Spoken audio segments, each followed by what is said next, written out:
Good morning. Everybody just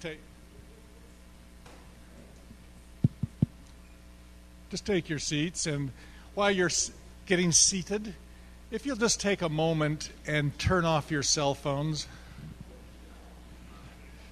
It'll be okay to be out of communication for 50, 60 minutes. It'll be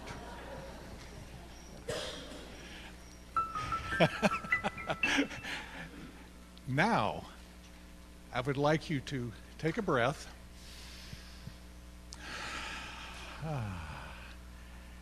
and turn to your neighbor and greet them.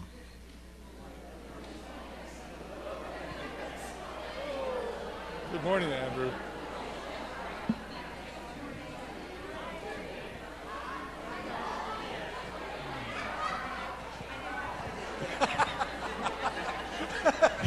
We're back where we were.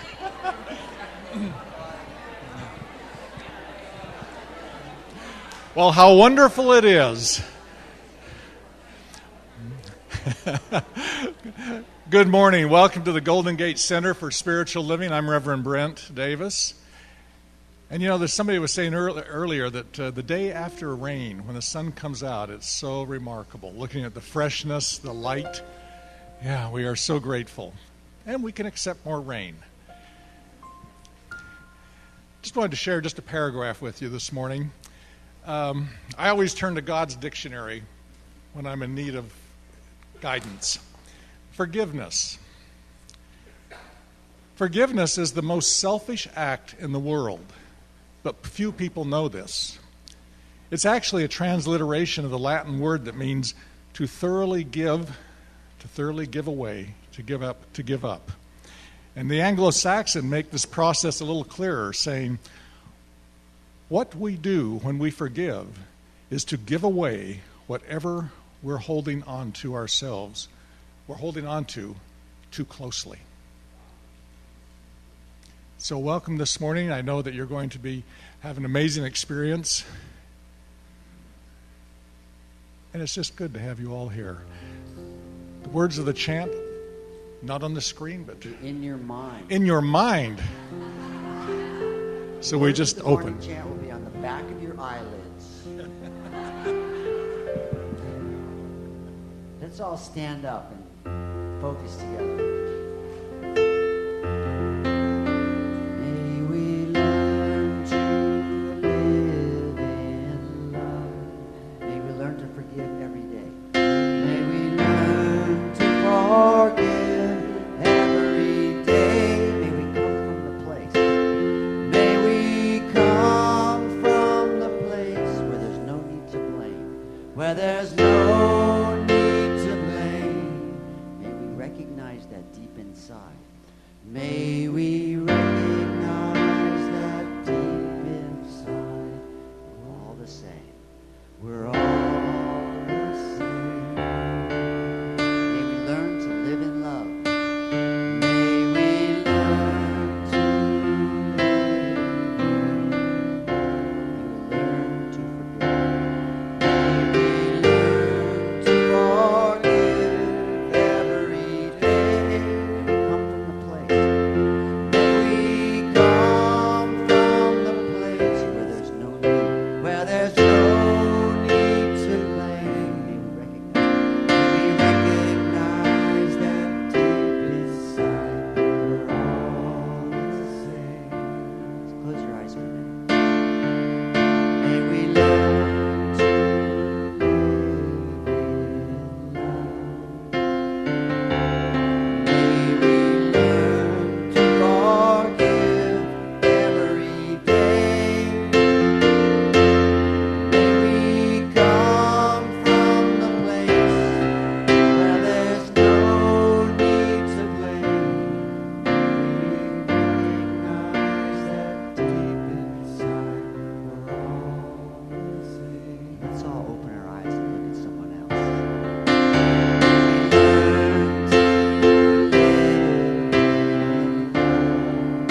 Good morning. I'm Reverend Sarah Hargrave, staff minister at this wonderful spiritual community. I think the mic's on. Okay, all right. So Reverend Carol is attending the national conference of the Centers for Spiritual Living today, and normally she does an opening prayer, and I want to read for you today from Creative Thought magazine. This is my favorite magazine. And there's a reading today that's called I Surrender. And this is a magazine that's written by religious scientists for religious scientists. And if you're not familiar with it or don't have a daily practice of reading an inspirational thing, this and the Science of Mind magazine are really good for those. So this starts with a quote from Psalms 26:11. In God I trust, I am not afraid. Just let the words flow over you. This is written by a practitioner in Palm Desert, California. There is one infinite, eternal, and universal intelligence. It is love and law. It is omnipresent and flows in and through everyone and everything, being the absolute all, in all, and as all. Consciously aware of this divine self as me, I now surrender all appearances of fear, lack, and limitation. I look upon my life through spiritual eyes, and I see only the truth of my being, the radiant self-spirit as the presence in everyone and everything. So today, in this very moment and every moment forward, I open my heart and mind to the unconditional love of my God self. I radiate its life, love, light, and laughter, knowing that joy removes all that may seem fearful. Yes, I live in an inner assurance of being one with the one and only life, God. Living in the allness of God's peace, I see the face of God all around me. Therefore, I am safe wherever I am. Yes, life is a spiritual adventure, and I live it fully with enthusiasm and with so much gratitude that it is, has, and will always be so in the mind of God. In faith and truth, I let go and let God be God as me, in me, and so it is. And we have special music today. Andoni, of course, Bodie, who's always special, and Andoni is an extraordinary pop vocalist, an inspirational and positive music singer and performer. And he, by the way, is going to be singing at Ricky's in Novato on Saturday the 22nd. And he also has CDs that if you want to take him home with you, that's the way to do it. Yeah, give it up for Andoni.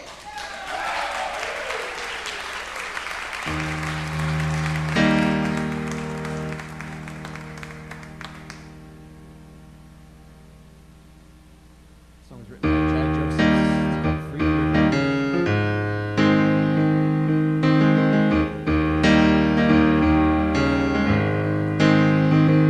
It's been a long road, carrying a heavy load. Most of it I picked up on my own. Oh, but it's time now, time for me to set it down.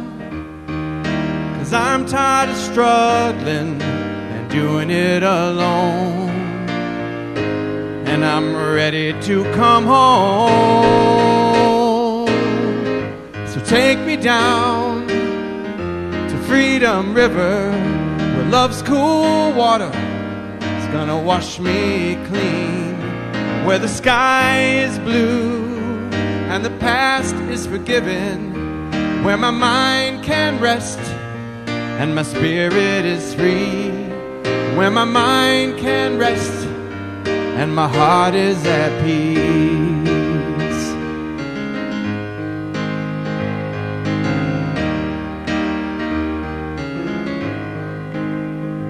I spent too long just trying to sing the song instead of living it every day. But it don't matter how long or how many times you get it wrong. The truth is there waiting when you find the way. And I finally see the way. I'm going down to Freedom River, where love's cool water is gonna wash me clean, where the sky is blue and the past is forgiven, where my mind can rest and my spirit is free, where my mind can rest and my heart is at peace. So many dark nights on my journey, holding tight to my own fear, but I forgive myself and everybody else, 'cause everything that happened led me here.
Thank you.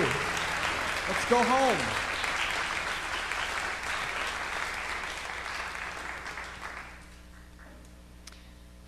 We always like to have a time of gratitude in the service, and today we want to give thanks to the Core Council for their great leadership, led by Gail Durkin, and always held in prayer by Rick Walt.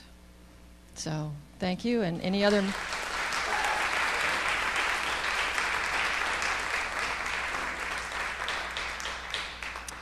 There are so many wonderful things going on in this community, and Marilyn Letzos is going to tell us about a couple.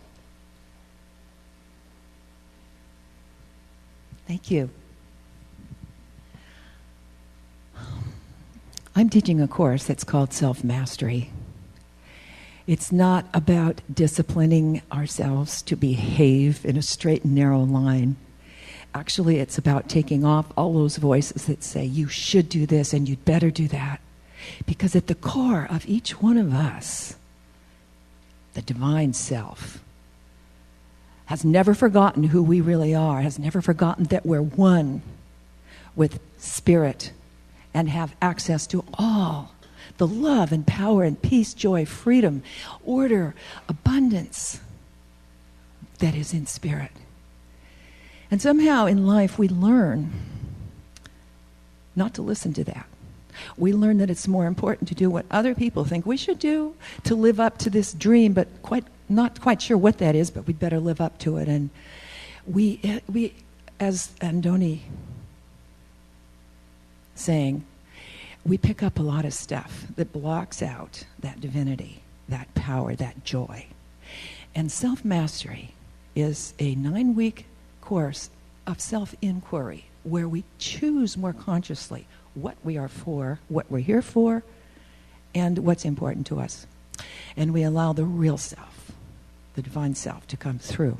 So that is the course, Self-Mastery, that I'm so thrilled to be facilitating. We start a week from tomorrow. And then to this afternoon, I also get to facilitate a really neat little class called Quick Start. It's a 3-hour introduction. I can see some of you nodding your heads because you've taken it. It's free. Come on over to the Learning Center. I'll be here to talk to you about it afterwards if you would like. It's an introductory course. It's a review course. So if you have, some questions about science of mind that you'd like to bring up, that's the place to do it. Thank you. Thanks, Marilyn.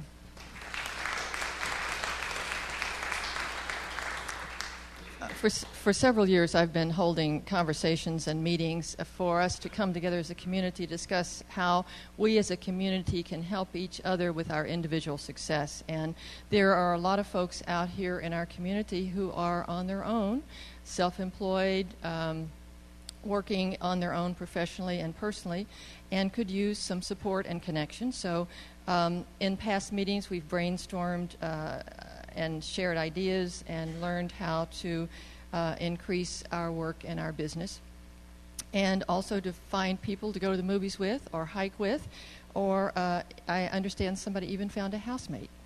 So next Sunday I'm going to be facilitating another of those conversations. It's going to be immediately after service from 11:30 to 12:45 here at the Recreation Center. So you can participate and then have time to go about your day afterwards. And my focus in the world really is to help people to achieve their goals in all areas of their life, personally, professionally, and spiritually. So I hope you'll join me next Sunday to have your passion supported and to support others along their life's journey. There's the annual meeting of the community on March 9th. This is our business meeting for the year, and everyone is welcome. Members are people, voting members are people who have been members of the community for 60 days at least. Then on March the 2nd, Robert McDowell, who's a mystic and a poet, will speak and also give a workshop.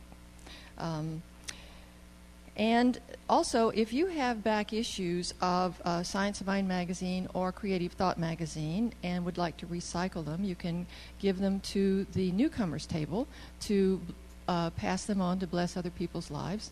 And if you're interested in new copies, you can see the bookstore for current copies. And there's much more in the bulletin. Our altar by Janet Carroll Ryan is she always does a fabulous job, and I especially love this one today. In Carol's letter this week, she said, here on earth, forgiveness is natural. So on that theme, the wreath represents the natural world, and the lotus is the flowering of forgiveness. And she used two different saris. The top one, the orange one, is cotton, and it's a symbol of the humility of forgiveness. And the bottom one is silk, which shows the riches that come from forgiveness. And Corinne also, who has now joined the altar team, helps Janet out on this altar. So let's give thanks for this beautiful altar.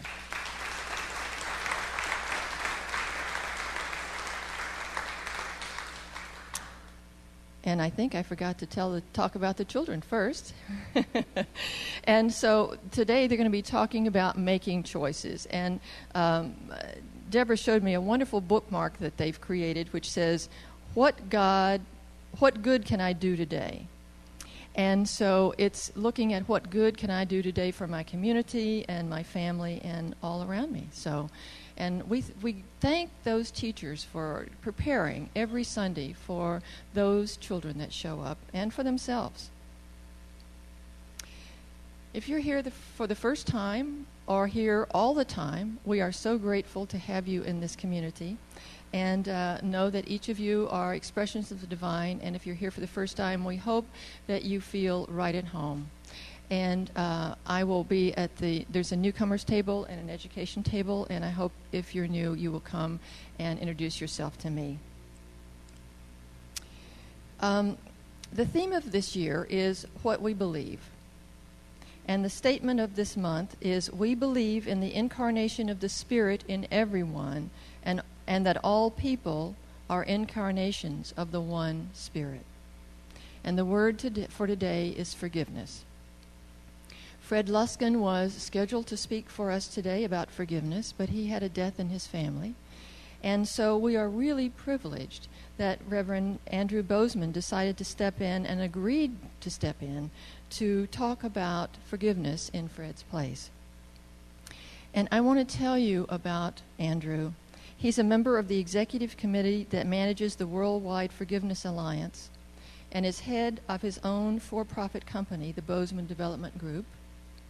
He's CFO of the Southeast Sector Community Development Corporation, a nonprofit organization he founded in the Bayview Hunters Point, San Francisco. Reverend Andrew was ordained in 1982 as a minister of the Church of Amron, a metaphysical ministry in San Francisco, where he served for 18 years and became the director of minister training and executive director. His spiritual teachings are based on an aggregation of the many spiritual paths that he has studied and lived through his 70 years of life. And it's a distillation of the truths of which all religions are based, but hopefully without dogma, which serves to separate us deeply and violently. Andrew believes that his purpose in life is to help God's children discover their own inner divinity, their inherent power, and their marvelous beauty. He's dedicated to demonstrating that they can live these truths openly, fully, and joyously as they claim their birthright of prosperity. And his core credo is, there is nothing that is not God. So please join me in welcoming Reverend Andrew Bozeman.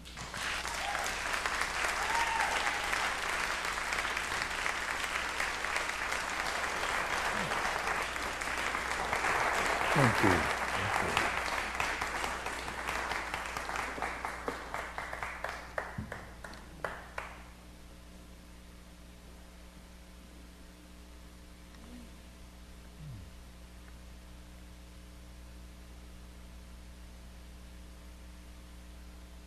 Forgive me for staring. But you know, in our world, it's hard to look at people. They don't react to it well, and so when you're out in the street, most people are looking down or away from you, especially in New York City. So the opportunity to stand here and look at you and enjoy the beauty of you and the feeling of your energy coming my way without hesitation, without censorship, is delightful. Thank you. So we're here to talk about forgiveness. Now, Brent gave us a definition of forgiveness earlier during his introduction. Thank you, Brent. And the one I have is, forgiveness is the renunciation or cessation of resentment, indignation, or anger as a result of a perceived offense, disagreement, or mistake, or ceasing to demand punishment or restitution. Forgiveness. This day and age, forgiveness is everywhere. Forgiveness is all around us. It's on the radio, it's on television, it's in books, it's in movies. There are so many movies in which there's at least one segment dedicated to the subject, the concept of forgiveness. At the recent Golden Globes, Jacqueline Bisset won a Golden Globe. And although she has been excoriated on the internet for her speech was somewhat rambling, but when you stopped to listen to what she said and not the format in which it was delivered, she was delivering some very profound statements. And one of the things she says is that, I believe if you want to look good, you've got to forgive everybody. You have to forgive everybody. It's the best beauty treatment.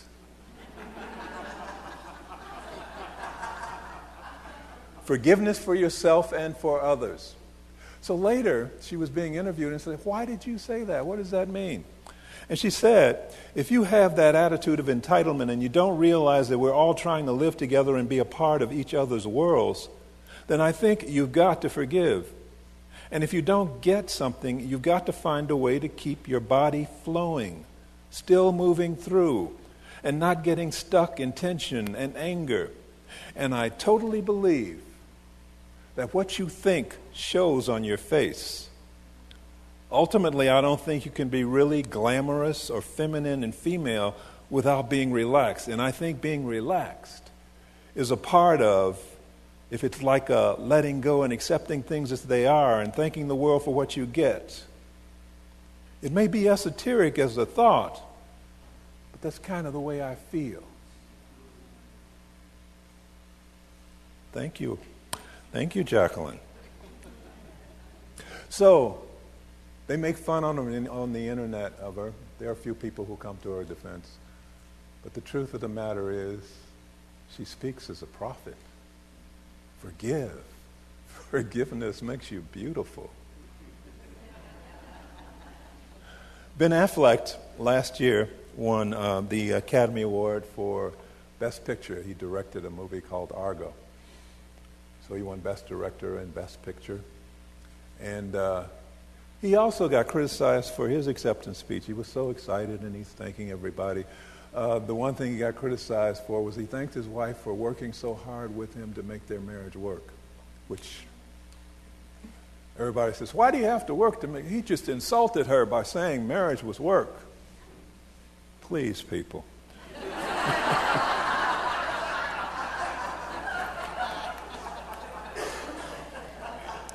But he went on from there to say, I want to thank them, and I want to thank what they taught me, speaking of the industry, which is that you have to work harder than you think you possibly can, and you can't hold grudges. It's hard, but you can't hold grudges. And it doesn't matter how you get knocked down in life, because that's going to happen. All that matters is that you get up. Don't hold grudges. You can't hold grudges. You're in the business of people. Everybody's stepping on each other's toes. And if you piss them off too much, you'll never work in this town again. So, don't hold grudges. Forgive. It will serve your career. Nelson Mandela just died recently. And here is a man who took forgiveness against all odds and built a country on it. He built a nation on forgiveness. In a country where people were at each other's throats, where the whites were hating the blacks and the blacks were ready to kill the whites, and the whites were fearing another Mau Mau incident where blacks snuck out in the night and chopped off heads. They were afraid that it wasn't going to work. Why are we electing this man president? We're going to get killed. And he said, we have to forgive. We have to reconcile. We have to practice Ubuntu. Ubuntu is an African tradition, philosophy, in which basically means we're all human. And as we're all humans, we must realize that we can't be human alone. We're all in this together. Therefore, we must show each other kindness. We must be open to each other. We must show each other love. Otherwise, this planet will die. And he pushed it, and he pushed it, and he taught, and finally they accepted it. And now, they got a pretty great country over there. And the world has paid attention. His friend Desmond Tutu said, without forgiveness, there is no future. So yes, forgiveness is so important.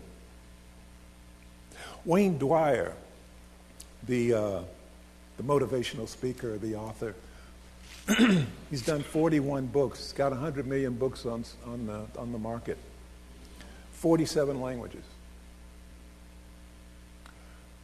But he didn't get to the point where he is without forgiveness. The story he tells is that his father deserted him when he was 4. He deserted the family, he and his 2 brothers. Before that, he was abusive. He beat them up a lot. He was a drunk. And then he just walked out and left them to fend for themselves. He ended up in a foster home for 10 years, separated from his family because his mother could not support him. And during that time, he says the word father just could not penetrate his mind because he hated the man so. Finally, he grows up. He gets his mother is able to bring him back together when he's 10. He grows up, he goes to school, he gets a job. He's teaching, he's writing books, but they're textbooks. They're not the kind of books he wants to write. But that's what he's got to do to make a living, to pay the rent, to feed himself. So finally one day he finds out where his father is buried, and he's going to go straighten this mess out now. He jumps on a plane. He flies to Atlanta, to the graveyard. He's going to piss on his father's grave. That's what I think of you.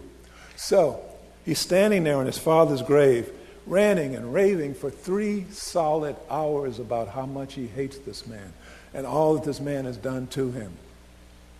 He didn't piss on the grave, but he felt what he had said was enough. He got back in his car, getting ready to drive away, and the car would not go anywhere because he couldn't start it. He just sat there and finally realized, for some reason, he had to go back to the grave. He went back to the grave and he stood there, and all of a sudden, like vomit pouring out of him was forgiveness. I forgive you. I understand that you did the best you could. You didn't have anything else to go by. I know that you were abused as well. I know that you were an alcoholic out of fear, on and on and on. He didn't know where it came from, but it had to be said. And he forgave. And he felt so light after that, so relieved. He got back in his car, he drove to New York, jumped on a plane, flew to Florida, rented a cheap motel room, sat down for 2 weeks, and wrote a book, Your Erroneous Zones. 2 weeks. It was published right away. It was a bestseller right away. 40 million copies are on the market now, all because he forgave, and ever since then, it's been moving and moving, and he preaches the power of forgiveness because he has experienced it. He knows that what he is telling you is the absolute, undisputable truth. Forgiveness works. But was forgiveness always here? I mean, it's something that's within us, you know. Once the little button is pushed, we can forgive. Not that we think of it right away, but somewhere in there, it's there. And if the button is pushed, the right switch is flipped, we can forgive. So it's a natural part of man, right? Wrong.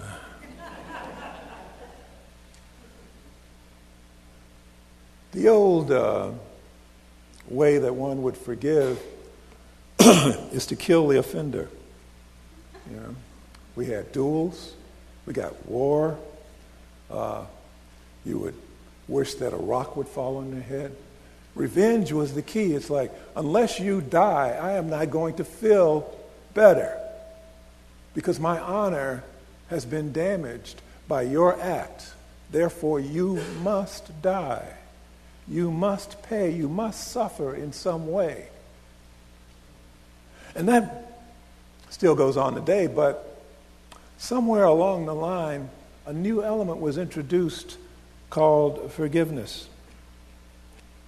I mean, we all can relate to that sense of having to have revenge, of gloating when somebody who hurts you suffers pain. Bob Dylan wrote a great song some time ago that expresses that very thought. Like a Rolling Stone is the name of it. He said, once upon a time you dressed so fine, you threw the bums a dime in your prime, didn't you?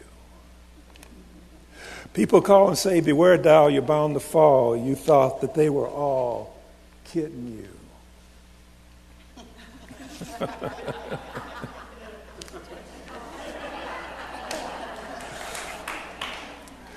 You used to laugh about everybody that was hanging out. But now you don't talk so loud. Now you don't seem so proud about having to be scrounging for your next meal. How does it feel? How does it feel to be without a home, like a complete unknown, like a rolling stone? Revenge, gloating, scolding, ha ha ha. Look at what you got, and you deserve it. So when did it happen? When did forgiveness come in? It was actually around the 4th or 5th century BC. And it happened in different sections of the world, but it all happened around the same time. In the Bible, there's the story of Joseph with the coat of many colors. Joseph was the next to youngest child of his father. The reason he was so well loved by his father was because his father was an old man when he was born. Joseph was a dreamer, and he could see things that other people couldn't. He interpreted things in ways that people thought was crazy. And finally, it got to the point that Joseph was so favored by his father, especially when he got this beautiful coat of many colors, that his brothers decided to get rid of him. They were going to kill him. But one of the brothers said, no, let's not kill him. Let's sell him to slavery. Get rid of him that way and tell Dad that he died. That way we don't have to deal with the pain of having killed somebody. So they did that. They sold him into slavery and poured blood on the coat and told his father that he'd been killed by an animal. God was with him, as the Bible says. God was with him. Every time he went through something, God was with him. Because he went through some stuff. He ended up in prison. He ended up a slave. He ended up being abused. But each time he went through one of these terrible trials and tribulations, somewhere along the line, God would intervene, and boom, he would triumph. And he'd get promoted to something because of his talent, because of his intelligence. And before long, he was appointed vizier of Egypt, the number 2 man next to the Pharaoh of Egypt, the most powerful man in Egypt. Because he had predicted that there would be 7 years of abundance and 7 years of famine. And that during those years of abundance, we had to save. So during the years of famine, who comes along but his brothers who need to buy food for the family? He, of course, recognized them. They did not recognize him. And just for the fun of it, he put them through some changes. But remember, when they spoke Hebrew, they didn't know that he did because he spoke Egyptian. They began to say to each other, you know, we're being treated badly because of what we did to our brother, and therefore we deserve to be treated badly, which brought him to tears. And he forgave them. He says, hey, I'm your brother. I know what you did to me, but I love you, and I forgive you. Interestingly enough, they didn't believe him because nobody forgives anybody, especially for what they did to him. So they didn't believe him, and they went through all kinds of machinations to try and get away from him and get away from this crazy guy. But he proved it over and over and over again that he actually forgave them.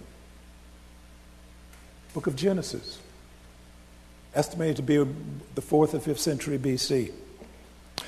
On the other side of the world, we have the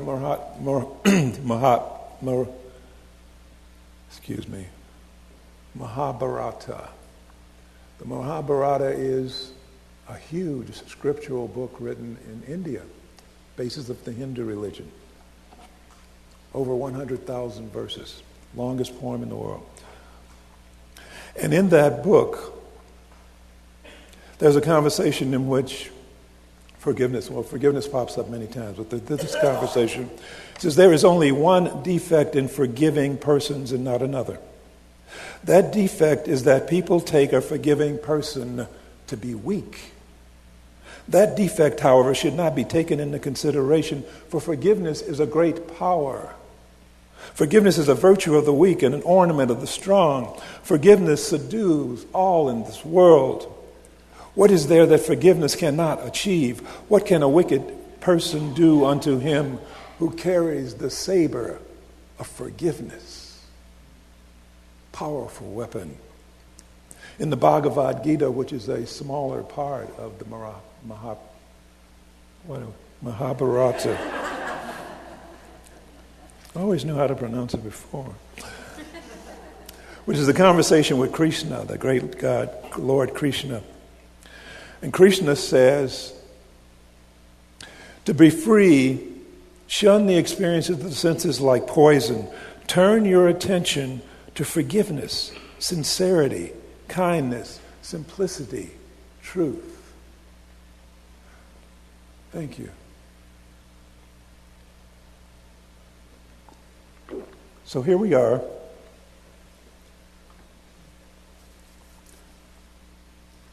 Four or 500 BC. It's popped up here. It's popped up there. Oh, and there was Buddha. What did Buddha say? Buddha said, holding on to anger is like grasping a hot coal with the intent of throwing it at someone else, except you're the one that gets burned. So, it happened around this period. There was, in essence, a leap in consciousness. Because it didn't just happen in one place, it happened all over. Forgiveness was introduced to the world. Forgiveness was introduced to our consciousness and therefore became something viable, something to get over that which we still do, get revenge. I mean, revenge is still there, I'm afraid. I'm trying to teach forgiveness in Bayview, where a 13-year-old kid shot another 13-year-old kid because the girl he liked decided she liked someone else. And it came down to gunfire. Forgiveness is so necessary. Dr. Fred Luskin would have been here, but he had a death. You know, 20 years ago, he started what is known as the Forgiveness Project at Stanford University, where he's a professor. And he said, you know, right back then it was a very lonely thing to do because people did not understand what are you doing with this forgiveness thing? What scientific basis? What's a man like you, a rational man like you, with science behind you, messing with something like forgiveness? And he said, because I think there's something scientific about it. I think there's something that we can actually quantify. And so he started practicing his theories. And he started working with people about forgiveness, business people. And he found that with business people, if he could teach them forgiveness, all of a sudden their production went up. Their ability to do business improved. He worked with a group of mothers, or two groups of mothers in Northern Ireland who had lost sons in the war, the rebellion. And he found that after they had gone through his course, after 2 weeks, they began to lose the stress illnesses that they were suffering from. They began to get healthier. They began to be able to smile. And he's done this over and over and over again. Now he says, it's a little easier to be a forgiveness teacher in the world. He says, it's still a little lonely, because there's not a lot of people jumping on the bandwagon, but it is there and it is growing. And is becoming a part of our consciousness. His book, Forgive for Good, a prescription for health and happiness and stress-free for good. He tells people, you know, sometimes life sucks. In fact, life is supposed to be difficult. So what? Everybody has problems. Everybody. There is nobody in this world who escapes having problems. There is no way to get out of this world without dying. So, everyone you know is going to leave you in some way or another, and you've got to be able to deal with it.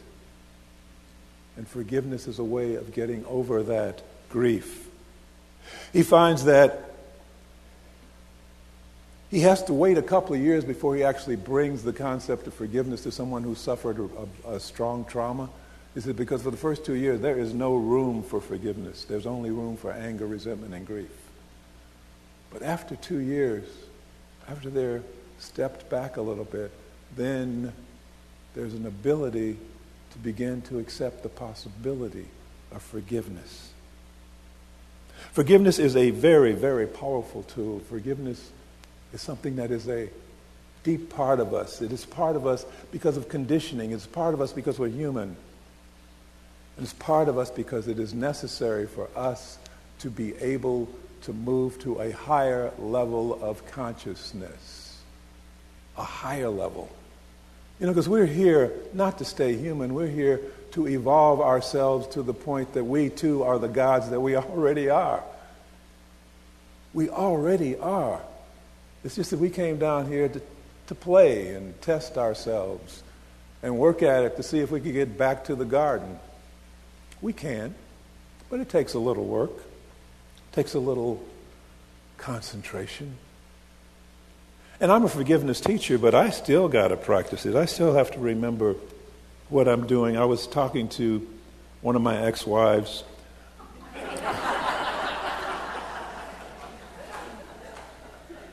Actually, we talk every Monday. We do prayer partnership because she's in Science of Mind in Chicago. And we do the prayer partner. And I was complaining about some stuff that wasn't working. I was getting frustrated because it was supposed to work, but it wasn't working. And she says, "Have you forgiven yourself?" I says, "Oh, come on, Sonia. Yes, of course I've forgiven myself." She says, "Have you? I'm listening to your story, and it sure doesn't sound like it." I said, "Oh." And when she said that, a little charge of energy ran through me, and I said, "Oh, she must be saying something true." So I said, okay, I will work on it. So I went into meditation, and I started going down deep into my life, deep into the years that have passed, deep, deep, deep. And there, 45 years ago, was something that I'd done that I had not forgiven myself for. It was something that how could you have possibly done that? I mean, I grew up in a place where people beat each other up, and, you were not anybody unless you robbed somebody or mugged somebody. So some of these things that I had done way, way back, 40 or more years ago, still were eating at me, silently, buried, hidden away, because it happened so long ago. I thought I had gotten over it. But there it was. I said, "Oh my God." And so I thought about it and said, "All right, what? You were young, you were stupid, you were hormonal. So what's the problem? You were a human being. You are more than a human being. You are a spiritual being having a human experience.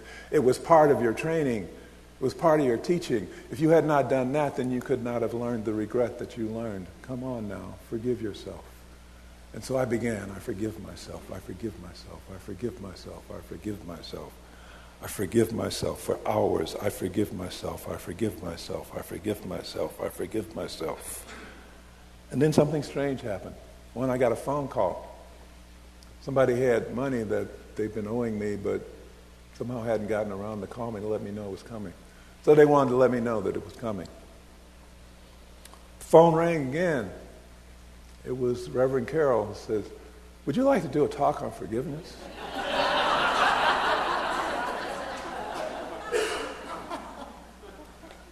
That is the next step in the evolution. Forgiving yourself. Forgiving yourself. You can forgive everybody else in the world, but you know what? The one you blame the most is yourself. You blame yourself for letting that happen to you, letting that person take advantage of you, putting yourself in that situation. What a stupid thing that you did. How could you have done that to yourself? Now, you don't say it out loud, you just think it. And it goes into the little computer and it stays there and it works against you. In order for us to move forward to the next level, we have to learn to forgive ourselves. Forgive yourself. Forgive yourself. You made mistakes. Forgive yourself. You did things wrong. Forgive yourself. You could have done better. Forgive yourself. Because by forgiving yourself, you know what happens? A part of you deep inside opens up to the light. Because right now it's closed to the light. And you cannot receive the light if that little thing is closed. So you got to open that part of you up, that part of you hidden so deep inside, and say, "I forgive you. It is okay for you to accept the light. It is okay for you to accept love. It is okay for you to be the wonderful being that you came here to be. It is okay, it's okay, it's okay, and I love you. I love you. I love you." Feel it. Know it. There is nothing to be unforgiven about. You are your own worst critic. If there was a law against treating yourself the way you treat yourself, you'd all be in jail.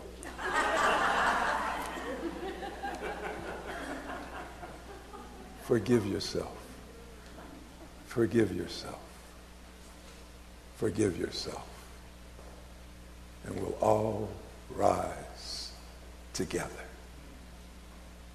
Thank you.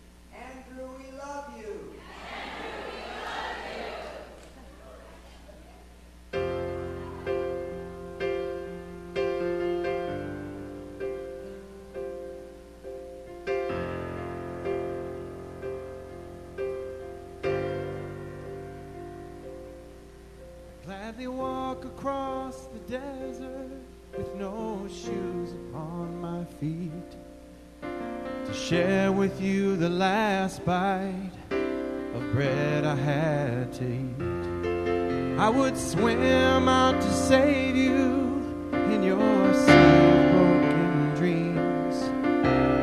When all your hopes are sinking, let me show you what love means. Love can build a bridge between your heart and mine. Love can build a bridge. Don't you think it's time? Don't you think it's time?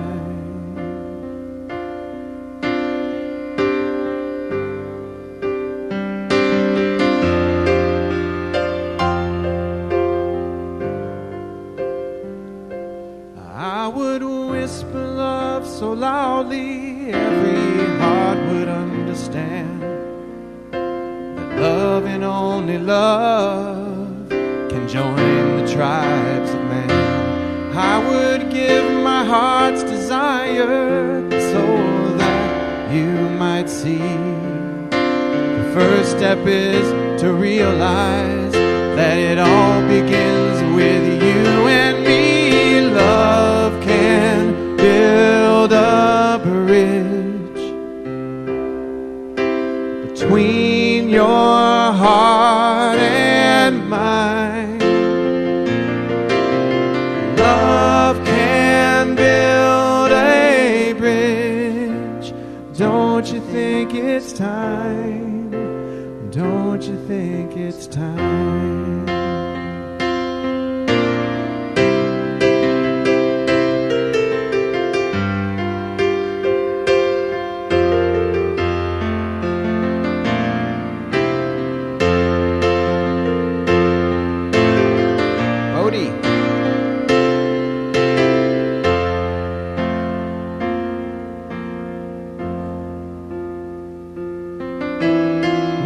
Stand together, it's our finest hour. We can do anything, anything. Keep believing in the power.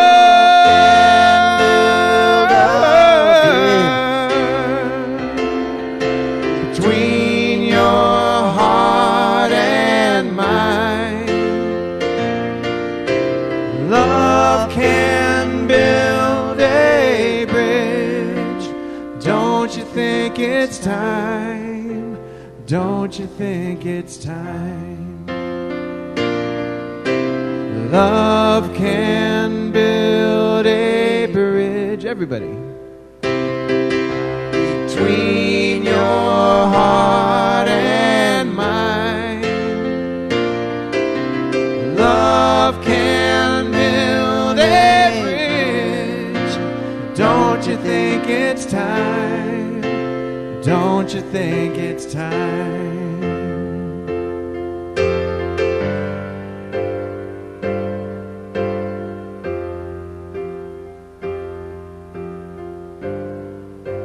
Love and love, it's time.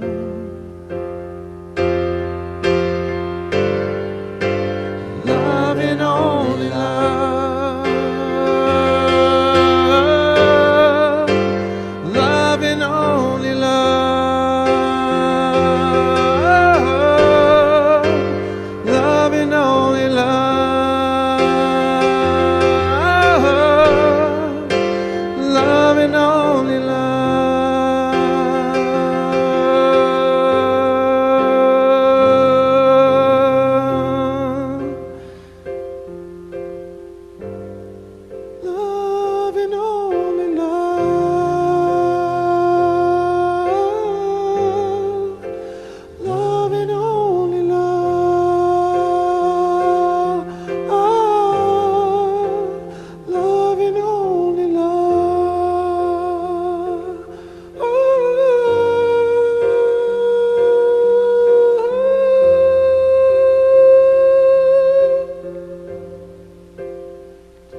Don't you think it's time?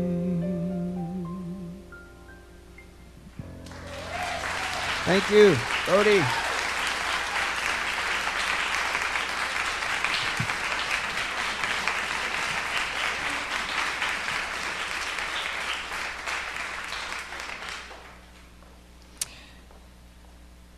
Now's the time for conscious contribution. This program today, our fabulous musicians, the rental of this community center, the staff that set up the room and prepared for you, all of these activities of the Golden Gate Center for Spiritual Living are made possible by your generous contributions.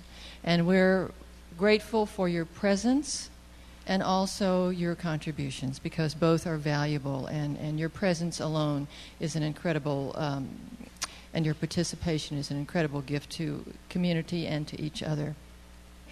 Rick Walt has a few words to say for us about giving.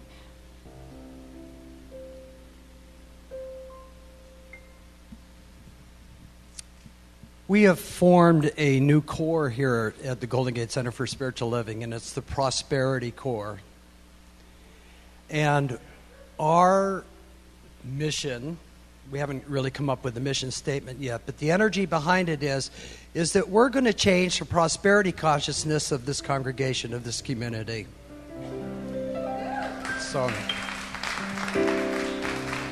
So here I am doing one of the most difficult things it is for me to do, which is to ask people to give something. So maybe that's my work. And I do know that we teach that this is a reciprocal universe. That if you want love, you better show love, because you're not going to get love if you go up to somebody and go, well, how are you? You know.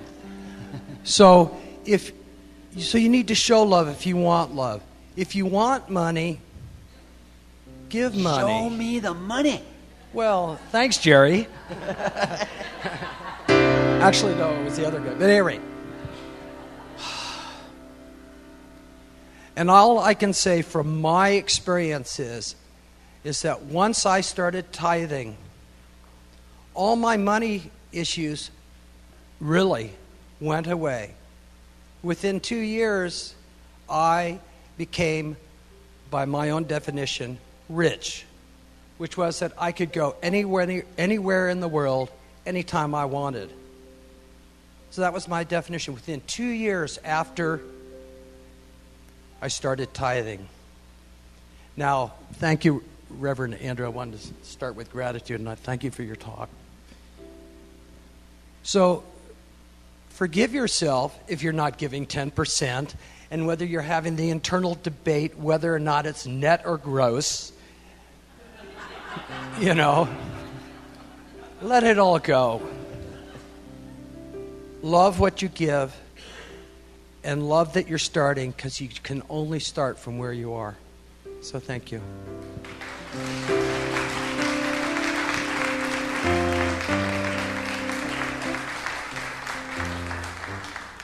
Thanks, Rick. And will the ushers come forward? And I just want to say thank you for Reverend Andrew for your gift of to our hearts and minds and spirit, and also for the musicians for the same. So if you'll take a moment and bless any contribution that you choose to make today, and then hold it to your heart, and then turn to a neighbor and say thank you for being here and for helping to make this program possible today.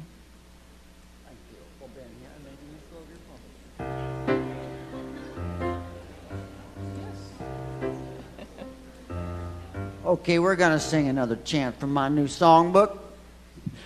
It's called Forgiveness. Wow, fancy that. Forgiveness is a way to freedom. Forgiveness. Forgiveness is a way to freedom. Forgiveness. Forgiveness is a way to freedom. Forgiveness. Forgiveness is the way to freedom. Forgiveness.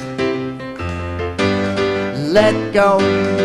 begin the healing. Let go, it's a natural feeling. Let go, live the life of freedom you deserve. Let go, begin the healing. Let go, it's a natural feeling. Let go, live the life of freedom you deserve. Forgiveness is a way to freedom. Forgiveness. Forgiveness is a way to freedom. Forgiveness. Forgiveness is a way to freedom. Forgiveness. Forgiveness is a way to freedom. Forgiveness. Let go, begin the healing. Let go, it's a natural feeling. Let go, live the life of freedom you deserve. Forgiveness is a way to freedom. Forgiveness. Forgiveness is a way to freedom. Forgiveness. Forgiveness is a way to freedom. Forgiveness. Forgiveness is a way to freedom. Forgiveness.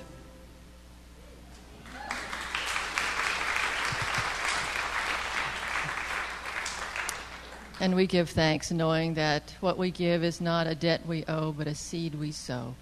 So we're grateful for all your blessings to this community. So I'd like to invite the practitioners forward. These are professionals who are trained to do prayer work and treatment for you. They normally charge for their work, but they volunteer, a group volunteers every Sunday to be part of service to you. And with the other practitioners surround the room.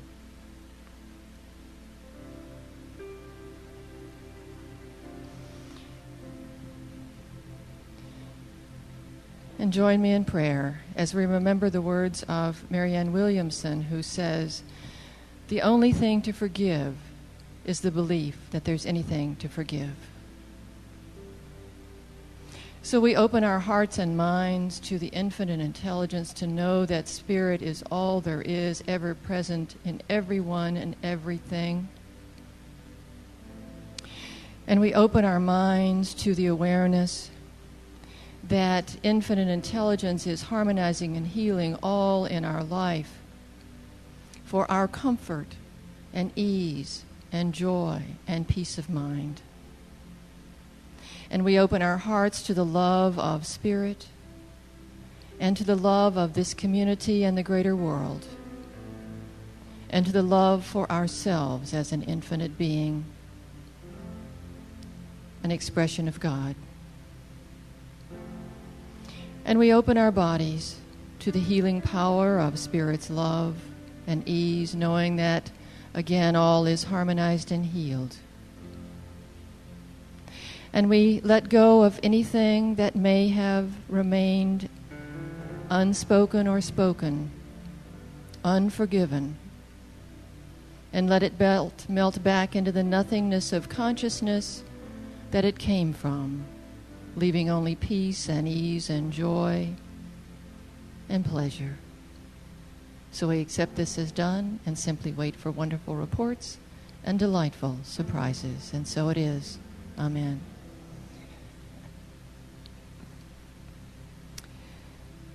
And Reverend Andrew has written a wonderful closing affirmation for us. And so he's going to give it.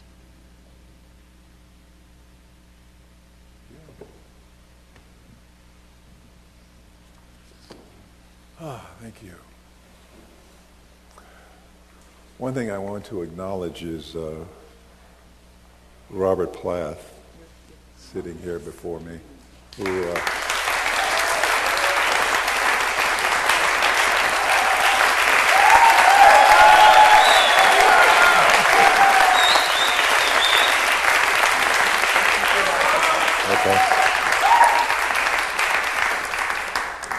So he's the founder of the Worldwide Forgiveness Alliance, so we can't have a discussion without giving credit to Bob for what he has brought to the world.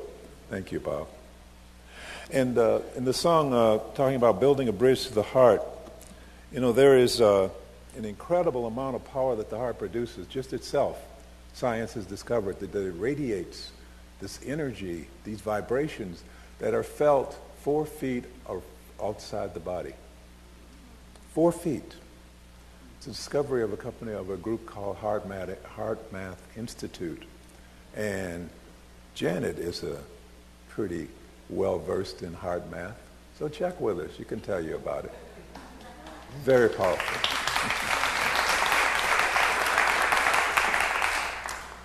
Okay, and so now we begin the affirmation. This is the time to all stand up and join us for the affirmation and the closing song. I forgive myself. And as I forgive myself, I give permission to those around me to forgive themselves. I forgive myself. And as I forgive myself, I open myself to accept the forgiveness that God has already bestowed upon me.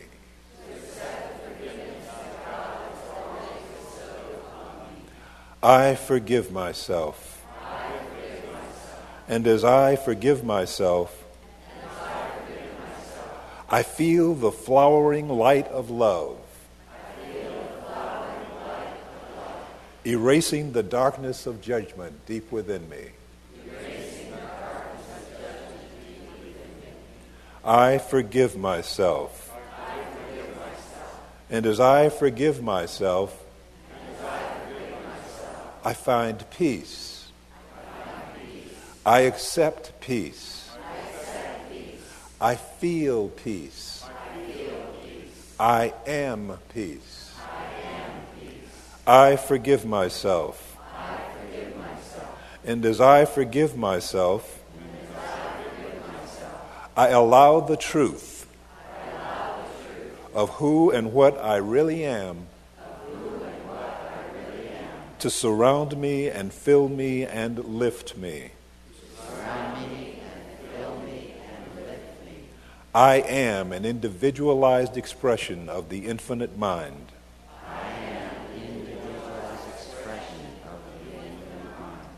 The infinite mind that is all there is. I am love. I am truth. I am forgiven. I know it and I claim it. And so it is. Amen.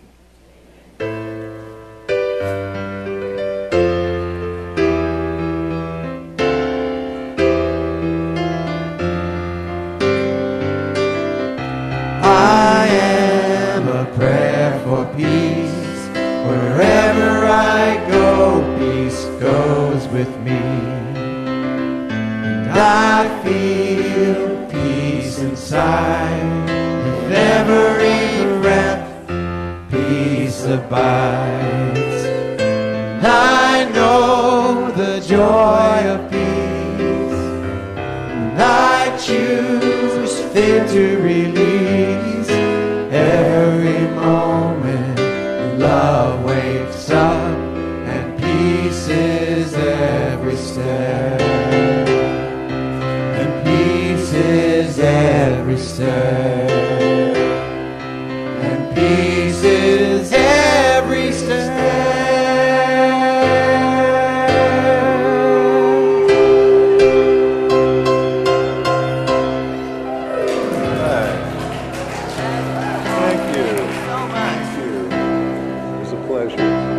Great to have you. And where